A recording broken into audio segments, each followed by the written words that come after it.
আজকে আমার অনুষ্ঠানটা আমি দুটো পর্বে আর কি মোটামুটি ভাগ করেছি। তো প্রথম পর্বটা ফার্স্ট আরম্ভ করছি। এটা অবশ্যই এখন বর্ষার সময়, যদিও শ্রাবণ মাস চলে গেছে, কিন্তু তাও বর্ষার আমেজ রয়ে গেছে। তাই আমি কিছু বর্ষার কবিতা দিয়েই প্রথম পর্বটা সাজিয়েছি। মানে এখন এমন একটা কবিতা দিয়ে আমি আরম্ভ করব যেটাকে ঠিক বর্ষার কবিতা বলা যায় না। এটা হচ্ছে রবীন্দ্রনাথের একটা গভীর জীবনবোধের কবিতা, কিন্তু কবিতাটা শুনলেই না কিরম একটা মানে সেই মনে হয় বর্ষার দিন একটা ঘন ঘটা। তো তাই আমি এই কবিতাটা দিয়েই শুরু করছি। শুনুন, এটির রচনাকাল হচ্ছে 1298 সালের ফাল্গুন মাস, কিন্তু কবিতাটির কল্পনা উনি সেভাবেই লিখেছেন। এটি শ্রাবণে উনি ভেবেছিলেন, কিন্তু লিখেছেন ফাল্গুন মাসে। কবিতা সোনার তরী। গগনে গরজে মেঘ, ঘন বরষা, কুলে একা বসে আছি নাহি ভরসা। রাশি রাশি ভাড়া ভাড়া ধান কাটা হলো সারা, ভরা নদী ক্ষুরধারা খর পরশা। কাটিতে কাটিতে ধান এলো বরষা, একখানি ছোট ক্ষেত আমি একেলা, চারিদিকে বাঁকা জল করিছে খেলা। পরপারে দেখি আঁকা তরু ছায়া মশি মাখা, গ্রামখানি মেঘে ঢাকা প্রভাত বেলা। এপারেতে ছোট ক্ষেত আমি একেলা। গান গেয়ে তরিবে কে আসে পারে, দেখে যেন মনে হয় চিনি উহারে। ভরা পালে চলে যায় কোনো দিকে নাহি চায়, ঢেউগুলি নিরুপায় ভাঙে দুধারে। দেখে যেন মনে হয় চিনি উহারে।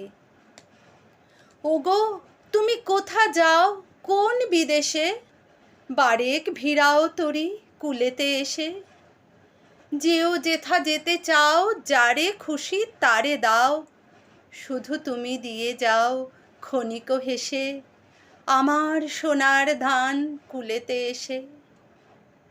যত চাও তত লও তরণী পরে, আর আছে আর নাই দিয়েছি ভরে।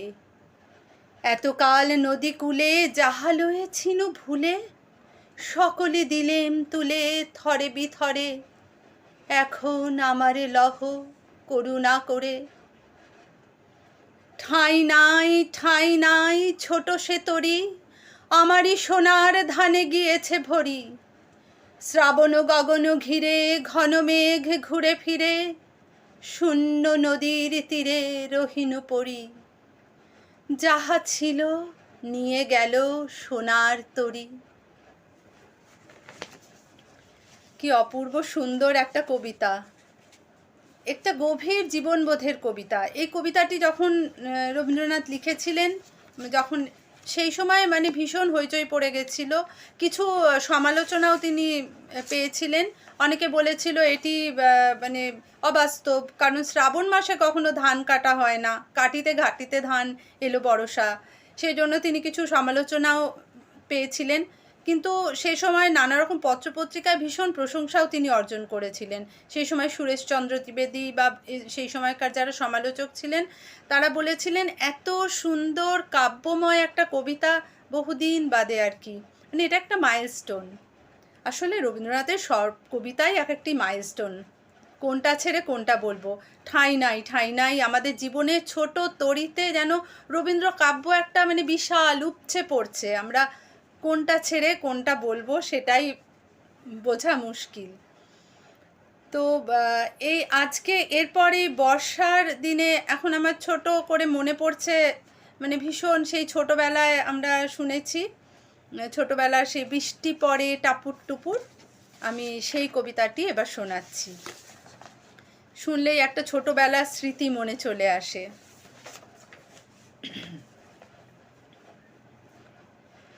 দিনের আলো নিবে এলো সূর্যি ডোবে ডোবে, আকাশ ঘিরে মেঘ জুটেছে চাঁদের লোভে লোভে।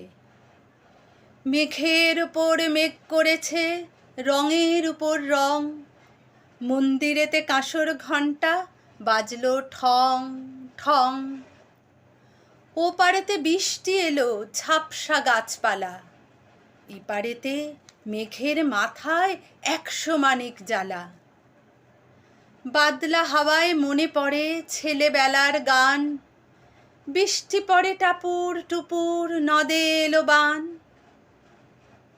আকাশ জুড়ে মেঘের খেলা, কোথায় বা সীমানা, দেশে দেশে খেলে বেড়ায় কেউ করে না মানা। কত নতুন ফুলের বনে বৃষ্টি দিয়ে যায়, পলে পলে নতুন খেলা কোথায় ভেবে পায়। মেঘের খেলা দেখে কত খেলা মনে পড়ে, কত দিনের লুকোচুরি কত ঘরের কোণে। তারই সঙ্গে মনে পড়ে ছেলেবেলার গান, বৃষ্টি পড়ে টাপুর টুপুর নদে এলো বান। মনে পড়ে ঘরটি আলো মায়ের হাসি মুখ, মনে পড়ে মেঘের ডাকে গুড়ু গুড়ু বুক। বিছানাটির একটি পাশে ঘুমিয়ে আছে খোকা, মায়ের পরে দৌড়াত্তি সে না যায় লেখাজোখা। ঘরেতে দুরন্ত ছেলে করে দাপাদাপি, বাইরেতে মেঘ ডেকে ওঠে সৃষ্টি ওঠে কাঁপি। মনে পড়ে মায়ের মুখে শুনেছিলেম গান, বৃষ্টি পড়ে টাপুর টুপুর নদে এলো বান। মনে পড়ে সুয়োরানী দুয়োরানীর কথা, মনে পড়ে অভিমানী কঙ্কাবতীর ব্যথা। মনে পড়ে ঘরের কোণে মিটি মিটি আলো, চারিদিকের দেয়াল জুড়ে ছায়া কালো কালো। বাইরে কেবল জলের শব্দ, ঝুপ ঝুপ ঝুপ। দস্যি ছেলে গল্প শোনে একেবারে চুপ। তারই সঙ্গে মনে পড়ে মেঘলা দিনের গান, বৃষ্টি পড়ে টাপুর টুপুর নদে এলো বান। কবে বৃষ্টি পড়েছিল, বান এলো সে কোথা, শিব ঠাকুরের বিয়ে হলো কবেকার সে কথা। সেদিনও কি এমনি তর মেঘের ঘটাখানা, থেকে থেকে বাজ বিজুলি দিচ্ছিল কি হানা। 3 কন্যে বিয়ে করে কি হলো তার শেষে, না জানি কোন নদীর ধারে, না জানি কোন দেশে। কোন ছেলেরে ঘুম পাড়াতে কে গাহিল গান, বৃষ্টি পড়ে টাপুর টুপুর নদে এলো বান। বৃষ্টি পড়ে টাপুর টুপুর নদে এলো বান, বৃষ্টি পড়ে টাপুর টুপুর।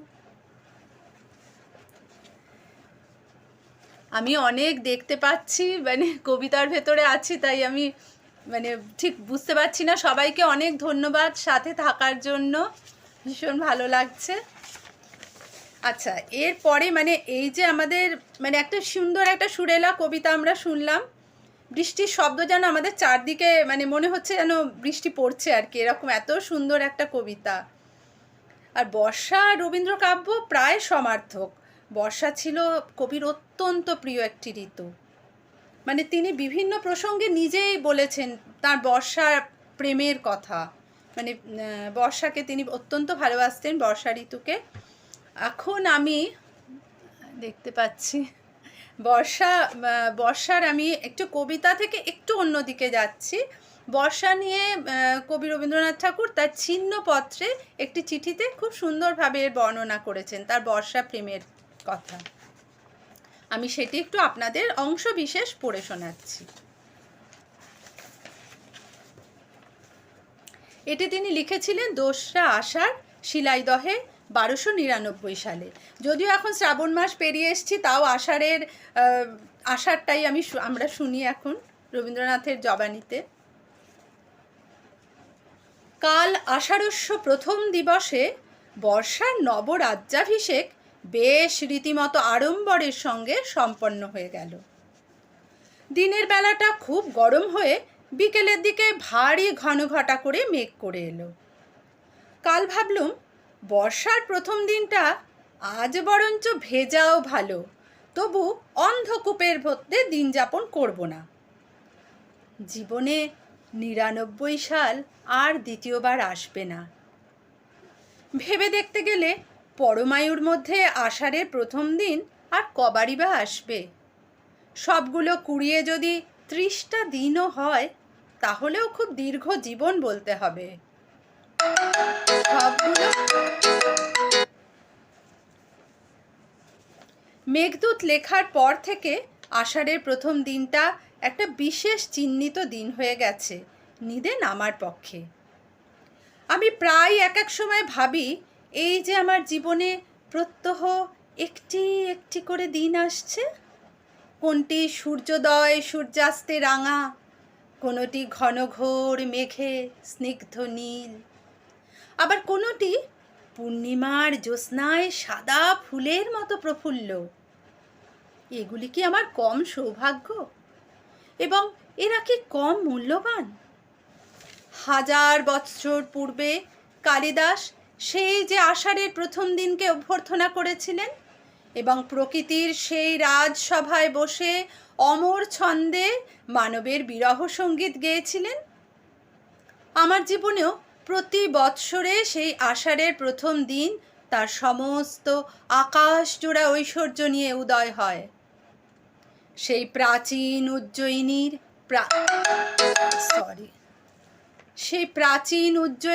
প্রাচীন কবির সেই বহু কালের শত শত সুখ দুঃখ বিরহ মিলনময় নরনারীদের আষাঢ়স্য প্রথম দিবস, সেই অতি পুরাতন আষাঢ়ের প্রথম মহাদিন আমার জীবনে প্রতি বৎসর একটি একটি করে কমে যাচ্ছে। অবশেষে একসময় আসবে যখন এই কালিদাসের দিন, এই মেঘদূতের দিন, এই ভারতবর্ষের বর্ষার চিরকালীন প্রথম দিন আমার অদৃষ্টে আর একটিও অবশিষ্ট থাকবে না। এ কথা ভালো করে ভাবলে পৃথিবীর দিকে আবার ভালো করে চেয়ে দেখতে ইচ্ছে করে জীবনের প্রত্যেক সূর্যোদয়কে সজ্ঞানভাবে অভিবাদন করি এবং প্রত্যেক সূর্যাস্তকে পরিচিত বন্ধুর মতো বিদায় দিই। আমি যদি সাধু প্রকৃতির লোক হতুম, তাহলে হয়তো মনে করতুম জীবন নশ্বর, অতএব প্রতিদিন বৃথা ব্যয় না করে সৎকার্যে এবং হরিনামে যাপন করি। কিন্তু আমার সে প্রকৃতি নয়, তাই আমার মাঝে মাঝে মনে হয় এমন সুন্দর দিন রাত্রিগুলি আমার জীবন থেকে প্রতিদিন চলে যাচ্ছে, এ সমস্তটা গ্রহণ করতে পারছি নে। এই সমস্ত রং, এই আলো এবং ছায়া, এই আকাশব্যাপী নিঃশব্দ সমারোহ, এই দুলোক ভুলোকের মাঝখানে সমস্ত শূন্য পরিপূর্ণ করা শান্তি এবং সৌন্দর্য, এর জন্য কি কম আয়োজনটা চলছে? কত বড় উৎসবের ক্ষেত্রটা! পুনশ্চ আসলে যে কথাটা বলতে গিয়েছিলুম সেটা বলেনি, ভয় পাস নে, আবার 4 পাতা জুড়ব না। কথাটা হচ্ছে, পয়লা আষাঢ়ের দিন বিকেলে খুব মুষলধারে বৃষ্টি হয়ে গেছে, ব্যাস। কবির বর্ষা প্রেম এই লেখার ভেতর দিয়ে আমরা ভীষণভাবে পেলাম। সাথে তিনি এর সাথে সাথে তিনি তার গভীর জীবনবোধের কথাও ব্যক্ত করেছেন, কিন্তু আমাদের কাছে কবির বর্ষাটাই এই মুহূর্তে ভীষণ ভালো লাগছে, বর্ষা প্রেমটা। আমার কথা বলার মাঝখানে কিছু ডিস্টারবেন্স হলো আর কি, যা হয় অনলাইনে তো, ফোনের ব্যাপার, সরি ফর দ্যাট। আচ্ছা, এবার আসি সবাই। হ্যাঁ, অ্যাকচুয়ালি আমি না অতটা টেকনিক্যালি, ক্ষমা লিখেছে ফোনটা ডিএনডি মোডে করে দাও, কিন্তু আমি ঠিক অতটা জানি না, তাই করতে পারছি না। আশা করি আর ডিস্টার্ব করবে না, কেটে দিয়েছি 2 বার। ঠিক আছে, আমি পরবর্তী যাচ্ছি এর পরের কবিতায়।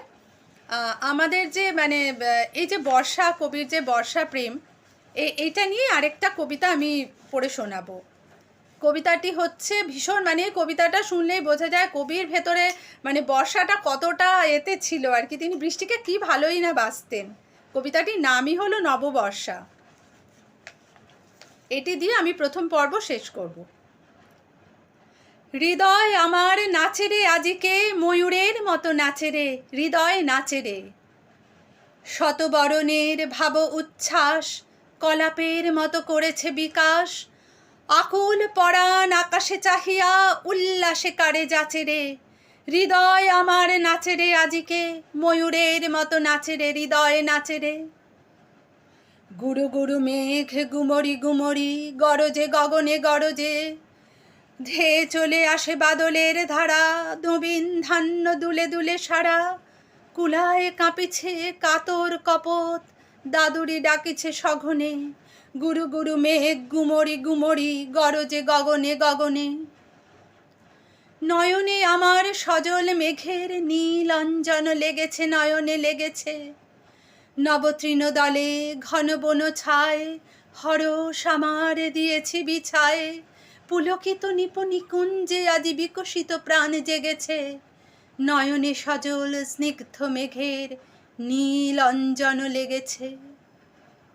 ওগো প্রাসাদের শিখরে আজিকে কে দিয়েছে কে সেলায়, কবরী এলায়।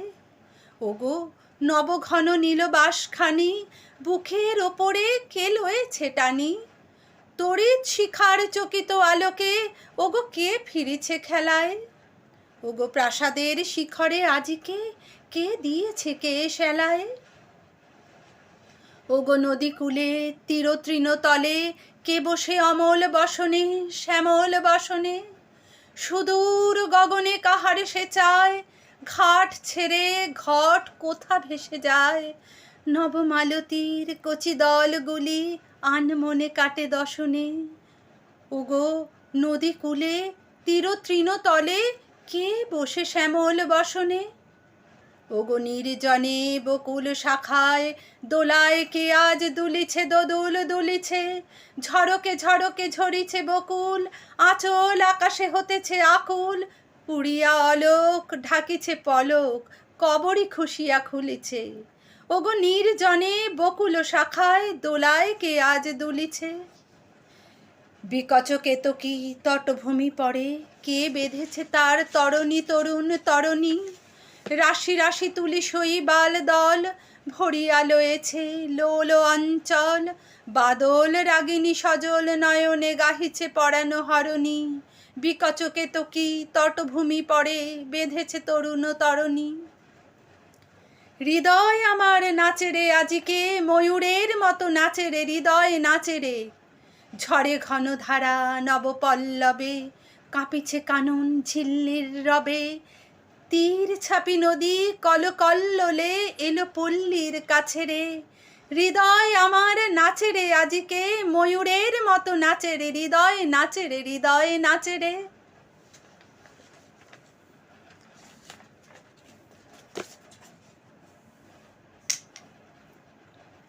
আমার প্রথম পর্ব এখানে সেটা শেষ করলাম। এরপর চলে যাব দ্বিতীয় পর্বে।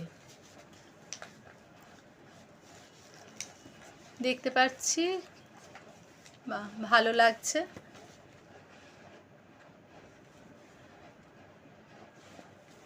ক্ষমা দেখছে, দেখতে পাচ্ছি, ভাস্বতী দেখছে, পল্লবী আছে, বাহ ভালো লাগছে। আচ্ছা, এবার আসছি আমাদের দ্বিতীয় পর্বে। কিছুদিন আগেই আমরা আমাদের স্বাধীনতার ৭৫ বছর উদযাপন করলাম, খুব ধুমধাম করে, সব দেশে চারিদিকেই হলো।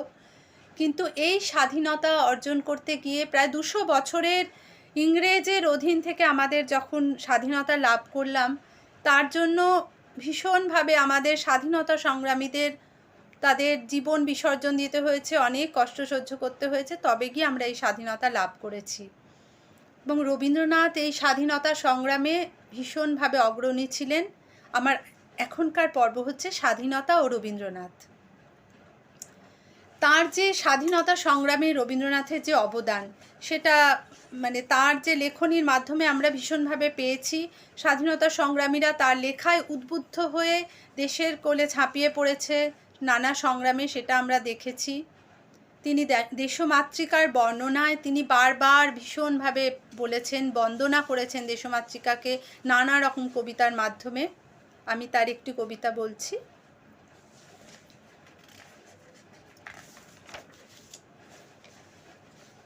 সার্থক জনম আমার জন্মেছি এই দেশে, সার্থক জনম মাগো তোমায় ভালোবেসে।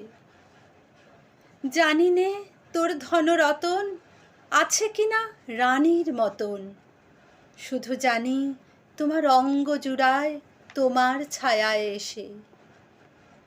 কোন বনেতে জানি নে ফুল গন্ধে এমন করে আকুল, কোন গগনে ওঠে রে চাঁদ এমন হাসি হেসে। আখি মেলে তোমার আলো প্রথম আমার চোখ জুড়ালো, ওই আলোতেই নয়ন রেখে মুদব নয়ন শেষে। সার্থক জনম মাগো জন্মেছি এই দেশে, সার্থক জনম মাগো তোমায় ভালোবেসে। তিনি সত্যিই দেশ জননীকে ভালোবেসেছিলেন, নানাভাবে বিভিন্ন সময় তিনি এগিয়ে এসেছিলেন। 1905 সালে যখন লর্ড কার্জন বঙ্গভঙ্গ করেছেন আমাদের দেশে, দুই বাংলাকে ভাগ করেছেন, হিন্দু মুসলমানের ভেতর একটা বিভেদ সৃষ্টির জন্য তিনি করেছিলেন এটা ইংরেজ সরকার থেকে, তখন ভীষণভাবে প্রতিবাদ জানিয়েছিলেন রবীন্দ্রনাথ ঠাকুর। তিনি রাখি বন্ধনের, সৌভ্রাতৃর বন্ধন, রাখি বন্ধনের মাধ্যমে হিন্দু মুসলিমকে একে অন্যকে যাতে ভাই ভাই বলে তারা নিজেরা নিজেদেরকে মেনে নেয় এবং ভালোভাবে একসাথে থাকে, তিনি একতাকে ভীষণভাবে প্রাধান্য দিয়ে এটি করেছিলেন। এবং এই সময় একটি কবিতা মানে ভীষণ সবার মুখে মুখে সারাক্ষণ শোনা যেত, সেটি কবিতাটি আমি পড়ে শোনাচ্ছি। বর্তমান পরিস্থিতিতে যেখানে চারদিকে হানাহানি আমাদের দেখতে পাই, সেখানে কবিতাটি তো ভীষণ ভালো, সবাইকে এক হওয়ার কথা বলেছেন। আমি শোনাচ্ছি কবিতাটি।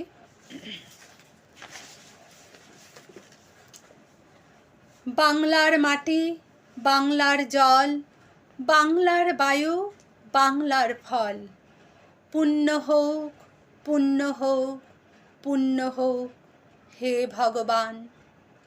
বাংলার ঘর, বাংলার হাট, বাংলার বন, বাংলার মাঠ, পূর্ণ হোক, পূর্ণ হোক, পূর্ণ হোক হে ভগবান। বাঙালির পণ, বাঙালির আশা, বাঙালির কাজ, বাঙালির ভাষা, সত্য হোক, সত্য হোক, সত্য হোক হে ভগবান। বাঙালির প্রাণ, বাঙালির মন, বাঙালির ঘরে যত ভাই বোন, এক হোক, এক হোক, এক হোক হে ভগবান। সবাইকে এক সূত্রে তিনি বেঁধে রাখতে চেয়েছিলেন।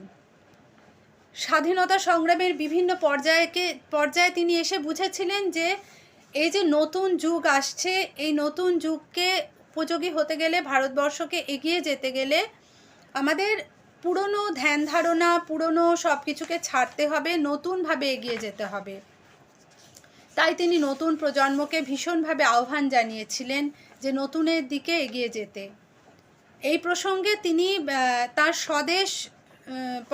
স্বদেশে তিনি একটি নূতন ও পুরাতন বলে একটি প্রবন্ধ লিখেছিলেন। তার থেকে ছোট একটি অংশ আমি পাঠ করে শোনাচ্ছি।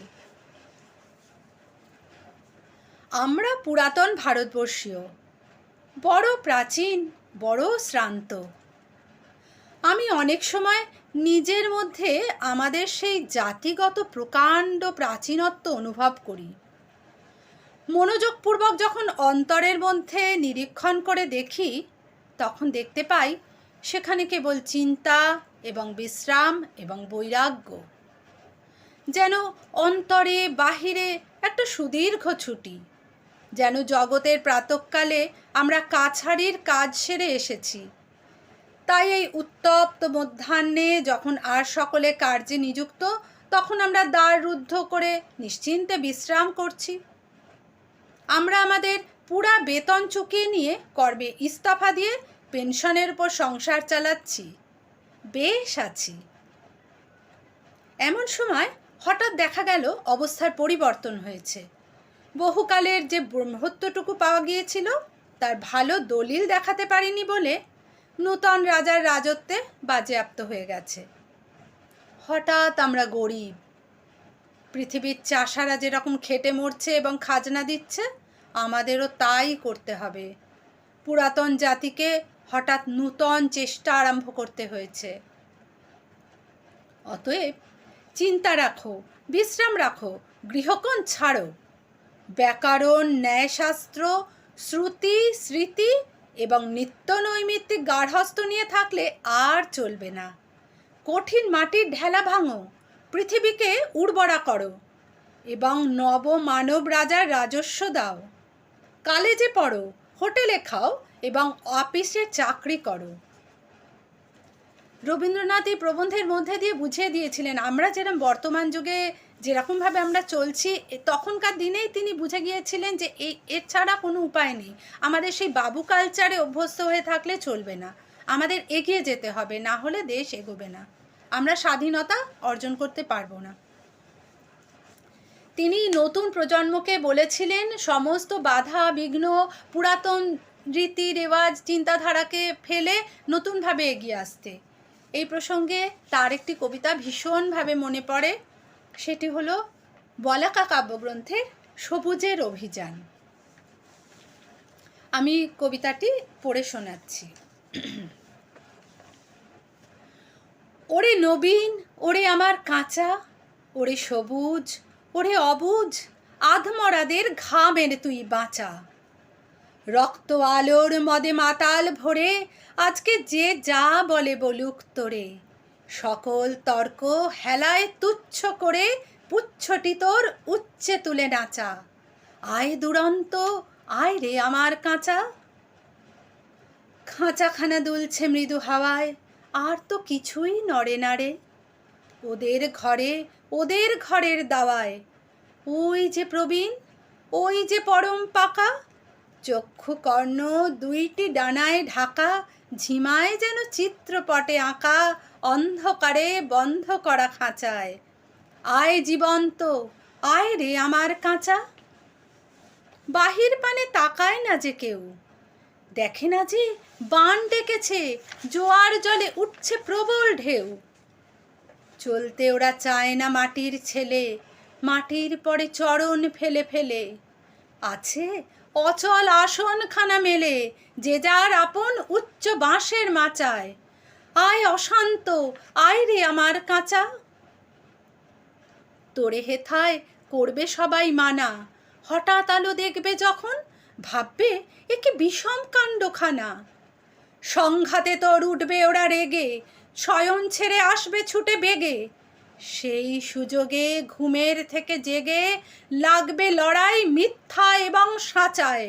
আয় প্রচণ্ড, আয় রে আমার কাঁচা। শিকল দেবীর ওই যে পূজা বেদি, চিরকাল কি রইবে খাড়া। পাগলামি তুই আয় রে দুয়ার ভেদি, ঝড়ের মাতন বিজয় কেতন নেড়ে, অট্টহাস্যে আকাশখানা ফেরে। ভোলানাথের ঝোলাঝুলি ঝেড়ে, ভুলগুলো সব আনরে বাছা বাছা।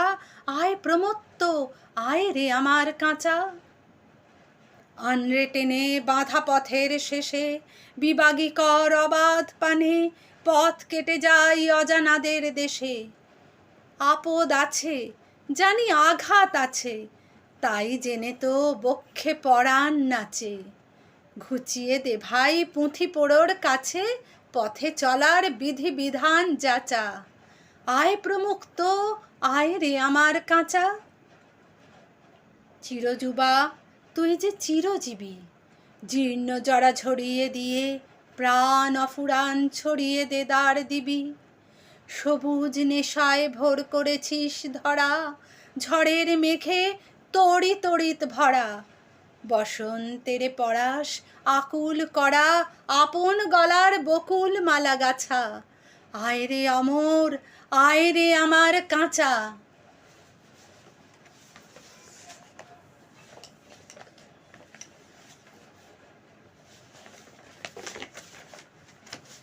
দেখতে পাচ্ছি, বা ভালো। এবার আমরা চলে এসেছি প্রায় শেষের দিকে, তাও আর একটু বলি। এই স্বাধীনতার এই পর্যায়ে এসে, মানে যখন পরবর্তীকালে আমরা দেখি জালিয়ানওয়ালাবাগের হত্যাকাণ্ডের কথা আমরা সবাই জানি, কি বিভৎস নৃশংস সেই সময় গেছিল, সারা দেশ প্রতিবাদ করেছিল। সেই প্রতিবাদে রবীন্দ্রনাথ ঠাকুর তখনকার দিনের মানে নাইটহুড উপাধি তার পাওয়া, সেটা তিনি ত্যাগ করেছিলেন অনায়াসে। এবং তাকে মানে এই কারণে তিনি নানা রকম, সেই সময় সারা দেশ প্রতিবাদে জেগে উঠেছিল, তিনি কবিতা লিখেছিলেন নানা রকম, এবং প্রতিবাদে তিনি বলেছিলেন এই কবিতাটি আমি আপনাদের পড়ে শোনাচ্ছি। ওদের বাঁধন যতই শক্ত হবে ততই বাঁধন টুটবে মোদের, ততই বাঁধন টুটবে। ওদের যতই আঁখি রক্ত হবে মোদের আঁখি ফুটবে, মোদের আঁখি ফুটবে। আজকে যে তোর কাজ করা চাই, স্বপ্ন দেখার সময় তো নাই। এখন ওরা যতই গর্জাবে ভাই, তন্দ্রা ততই ছুটবে, মোদের ততই বাঁধন টুটবে, মোদের তন্দ্রা ততই ছুটবে। ওরা ভাঙতে যতই চাবে জোরে, গড়বে ততই দ্বিগুণ করে। ওরা যতই রাগে মারবে রে ঘা, ততই যে ঢেউ উঠবে, মোদের ততই বাঁধন টুটবে। তোরা ভরসা আর ছাড়িস কবু, জেগে আছেন জগৎ প্রভু। ওরা ধর্ম যতই দলবে ততই ধুলায় ধ্বজা লুটবে, ওদের ধুলায় ধ্বজা লুটবে। ওদের বাঁধন যতই শক্ত হবে ততই বাঁধন টুটবে, মোদের ততই বাঁধন টুটবে, মোদের ততই বাঁধন টুটবে।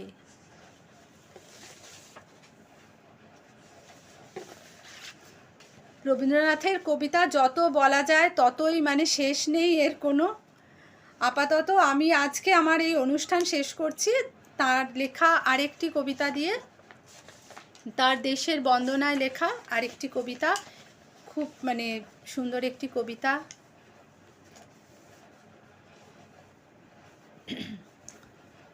ও আমার দেশের মাটি তোমার পরে ঠেকাই মাথা, তোমাতে বিশ্বময়ীর, তোমাতে বিশ্বমায়ের আঁচল পাতা। ও আমার দেশের মাটি তোমার পরে ঠেকাই মাথা। তুমি মিশেছ মোর দেহের সনে, তুমি মিলেছ মোর প্রাণে মনে। তোমার ওই শ্যামল বরণ কোমল মূর্তি মর্মে গাঁথা। ও আমার দেশের মাটি তোমার পরে ঠেকাই মাথা। ওগো মা তোমার কোলে জনম আমার, মরণ তোমার বুকে, তোমার পরেই খেলা আমার দুঃখে সুখে। তুমি অন্ন মুখে তুলে দিলে, তুমি শীতল জলে জুড়াইলে, তুমি যে সকল সহা সকল বহা মাতার মাতা। ও আমার দেশের মাটি তোমার পরে ঠেকাই মাথা, তোমার পরে ঠেকাই মাথা।